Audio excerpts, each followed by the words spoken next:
باللہ من الشیطان الرجیم بسم اللہ الرحمن الرحیم۔ اسلام کے قانون حجاب کی برکات۔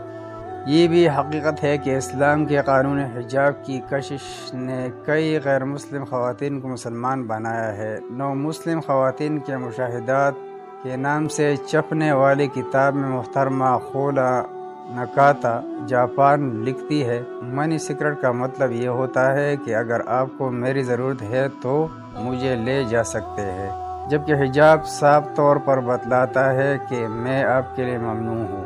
محترمہ لیلا لیسا لوت وتمان امریکہ کہتی ہے، جب میں حجاب استعمال کرنے لگی تو مجھے امن و امان کا سایہ مل گیا۔ مجھے محسوس ہوا کہ پردے کے باعث تمام لوگ میرا احترام کرنے لگے ہیں۔ اب مجھے کوئی تنگ نہیں کرتا، نہ سڑک پر نہ بس وغیرہ میں۔ محترمہ ہدا خطاب برطانیہ کا کہنا ہے، جو چیز مجھے اسلام کی طرف کھینچ لائی ہے وہ پردہ تھا۔ مسلمان خواتین کا یہ اسکارف اور لباس غیر مردوں کی نظر عورت کی طرف سے ہٹا دیتا ہے۔